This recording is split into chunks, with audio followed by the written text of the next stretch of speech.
ओम शांति। कभी आपने सोचा है कि मृत्यु के बाद भी जीवन है? जब कोई अपना चला जाता है तो शरीर तो दिखता नहीं, पर दिल मानने को तैयार नहीं होता कि वो खत्म हो गया है, क्योंकि आत्मा कभी खत्म नहीं होती। जिस तरह हम कपड़े बदलते हैं, पुराने उतर जाते हैं, नए पहन लेते हैं, उसी तरह आत्मा भी शरीर बदलती है। कपड़ा बदलने से इंसान नहीं बदलता, बस उसका रूप बदलता है। वैसे ही आत्मा अमर है, सिर्फ शरीर को बदलती है। एक छोटी सी मिसाल लें। जब मोबाइल का चार्ज खत्म हो जाता है तो हम कहते हैं फोन बंद हो गया, पर असल में तो बस बैटरी खत्म हुई है। फोन नाम की चीज तो अब भी है। ऐसे ही जब शरीर की बैटरी खत्म हो जाती है, आत्मा उस शरीर से निकल जाती है, पर उसका अस्तित्व रहता है। हम रोज देखते हैं, कोई बच्चा जन्म लेते ही संगीत में माहिर होता है, कोई गणित में, कोई बहुत दयालु होता है। क्या ये सब संयोग है?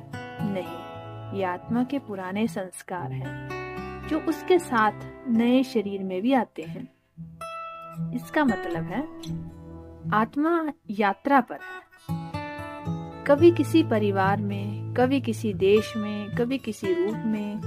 जीवन एक लंबी यात्रा है और मृत्यु उस यात्रा का एक बस ठहराव है। जैसे हम एक शहर दूसरे शहर में जाते हैं तो पिछली जगह को छोड़ना पड़ता है, वैसे ही आत्मा भी आगे बढ़ने के लिए शरीर बदलती है। अगर हम इस सच्चाई को समझ लें कि मैं आत्मा हूँ, ना कि शरीर, तो मृत्यु का डर ही खत्म हो जाता है। फिर किसी अपने की विदाई पर भी मन शांत रहता है, क्योंकि हमें पता होता है कि वो आत्मा अभी भी है, बस किसी और जगह अपनी नई भूमिका में आगे बढ़ रही है। हम रोज अपने जीवन में देख सकते हैं कि कैसे आत्मा के बिना शरीर सिर्फ मिट्टी है। जब आत्मा निकल जाती है तो वही सुंदर चेहरा भी निश्चल हो जाता है। इसका मतलब जीवन का स्रोत आत्मा ही है, शरीर नहीं। तो असली प्रश्न ये नहीं है कि मृत्यु के बाद जीवन है या नहीं, बल्कि यह है कि हम आत्मा की अमरता को कितना समझते हैं। जब ये समझ गहरी होती तो जीवन में भय की जगह शांति और हानि की जगह आशा आ जाती है।